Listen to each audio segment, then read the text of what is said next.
Hello, hai guys, selamat datang ke channel YouTube aku. Kalau korang baru dalam channel ni, aku akan kongsikan tentang gadget dan serba sedikit tentang makanan. So, korang boleh support aku dengan like video ni dan subscribe channel ni. Pada 2 bulan lepas, aku ada buat satu unboxing untuk Realme X50 5G. Dan selepas tu aku ada buat satu gaming experience untuk Realme X50 5G. Dan untuk video kali ni, aku nak buat full review untuk Realme X50 5G. Realme X50 5G didatangkan dengan dua variant skala. Yang pertama adalah Glacier dan yang kedua adalah Polar yang macam aku pakai ni. So untuk dia punya design belakang, bagi aku design dia agak biasa. So korang boleh tengok dia macam agak biasa, sama macam Realme yang lain. Dia punya bezel tu sikit je. Ada dia setengah phone dari bawah, dari atas ni. So dia X sama je. So bagi aku design ni bukannya kekurangan ataupun bukannya kelebihan.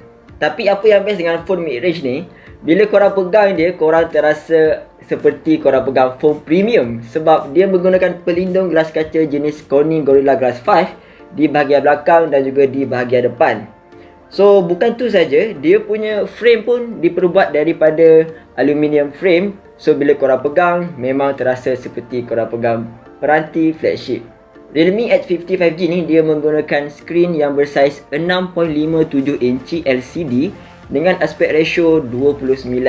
Kalau nak dibandingkan dengan aspek ratio 16:9, so dia agak tebal kat sini, agak lebar. So bila korang pegang dia agak besar. Tapi dengan aspek ratio 29, bila korang pegang dia akan membuatkan phone ni jadi lebih tirus dan senang dipegang lah, dan dia grip. Apa yang aku impress dengan Realme X50 5G ni, dia menggunakan skrin yang mempunyai refresh rate 120Hz.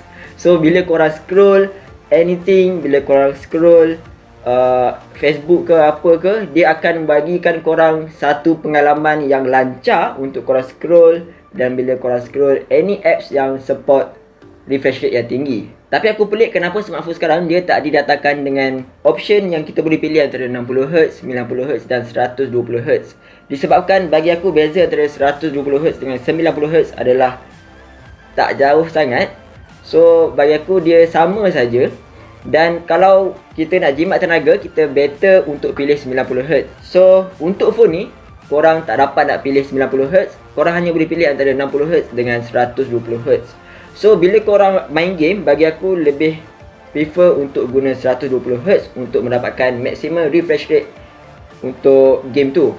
Dan bila korang nak scroll apps anything, korang boleh tukar kepada 90Hz untuk menjimatkan lebih tenaga. Walaupun Realme tawarkan 120Hz untuk phone ni, tapi dia punya jenis screen adalah LCD bukannya AMOLED. Tapi korang kena ingat, phone ni dia adalah mid-range dan dia punya harga adalah sangat-sangat berbaloi dan sangat tak masuk akal kalau dia meletakkan skrin AMOLED pada phone ni dengan harga yang murah macam tu. So, adakah skrin LCD pada Realme X50 5G ni tak elok ataupun tak okey? Walaupun skrin dia LCD, tapi dia punya brightness yang di offer pada phone ni adalah sangat tinggi. Dan bila korang tengok di bawah cahaya matahari pun, korang akan dapat dengan jelas. So, bagi aku phone dia walaupun LCD, korang nak layan movie, korang nak tengok apps, memang semua tak ada masalah. Bagi aku semuanya okey disebabkan dia punya brightness yang sangat tinggi. Tapi phone ni dia ada slack sikit, iaitu dia punya punch hole bagi aku personally agak besar. Tapi kalau nak dikomparekan dengan iPhone 11, iPhone 11 lagi besar lah dia punya takuk. Dan kalau orang cakap korang boleh terbiasa dengan iPhone punya takuk, kalau takuk untuk Realme X50 5G ni bagi aku memang tak ada masalah dah. So kalau untuk korang nak swipe ataupun scrolling di phone ni, memang tak ada masalah. Dan macam aku cakap untuk video sebelum ni, untuk gaming experience test, memang takut dia tak mengganggu langsung untuk gaming. Realme UI yang ada pada Realme X50 5G ni, seriously aku cakap ianya lebih baik daripada UI yang menggunakan ColorOS yang digunakan oleh smartphone Realme sebelum ni.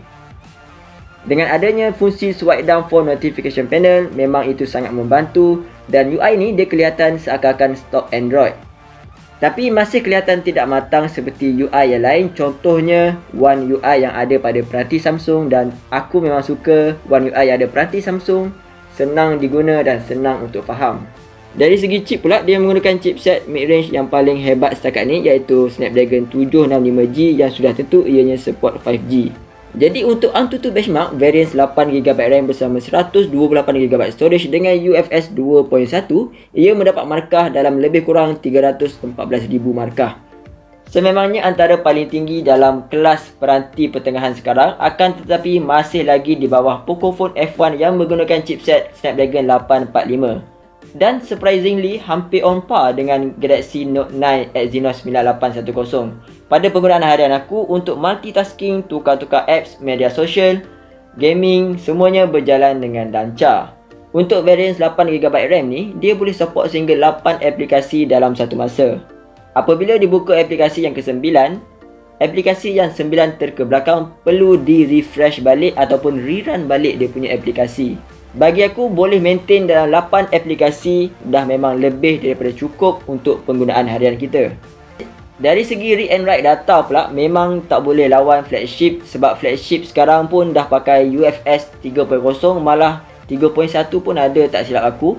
Untuk device ni, dia hanya 2.1, which is masih lagi laju pada kelasnya kalau nak dibandingkan dengan UFS 2.0. Phone ni aku ada perasan bila kita nak upload gambar di WhatsApp, untuk pemilihan gambar kadang-kadang dia tidak sepantas seperti Realme X2 Pro.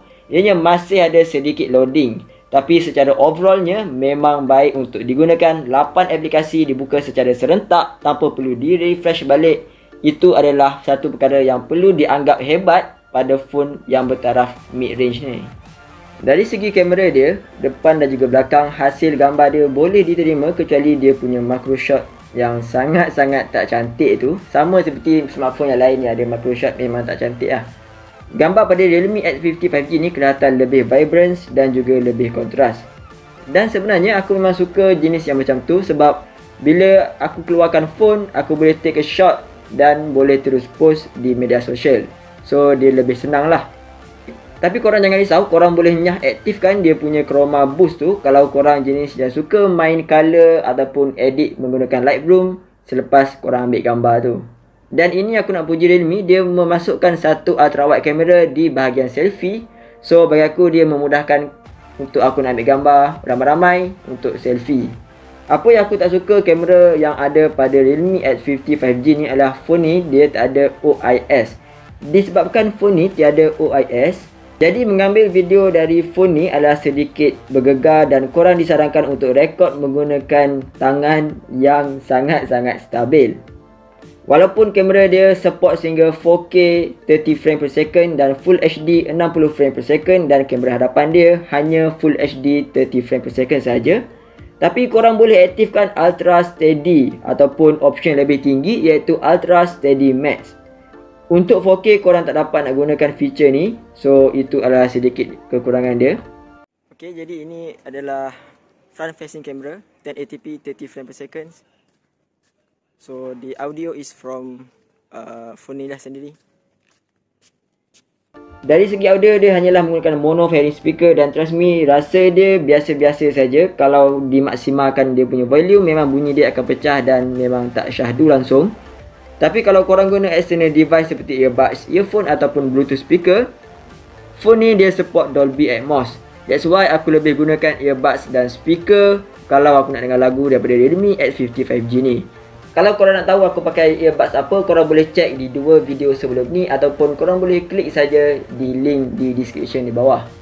Dari segi bateri pula, dia mempunyai bateri sebanyak 4200 mAh power bateri, dan dengan skrin 120Hz aku boleh sampai sehingga 7 hingga 8 jam penggunaan.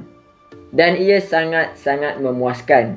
Macam aku pergi kerja pukul 8, balik pukul 5. Bila aku balik tu, phone ni masih lagi ada balance dalam 10 hingga 15%. Dan bila digandingkan pula 30 watt fast charger, dia boleh charge full 4200 mAh power bateri ni dalam masa 50 hingga 55 minit sahaja. Dan ini membuatkan aku sangat impress dengan bateri Realme X50 5G ni.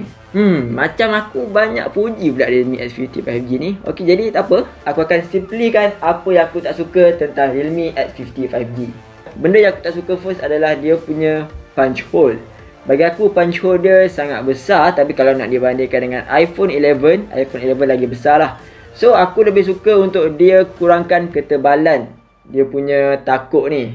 Yang kedua, aku tak suka dia punya LCD screen. Akan tetapi dengan dia tawarkan 120Hz refresh rate bersama maximum brightness yang bagi aku sangat-sangat baik, dia boleh buat aku untuk menerima screen LCD yang ada pada Realme X50 5G ni.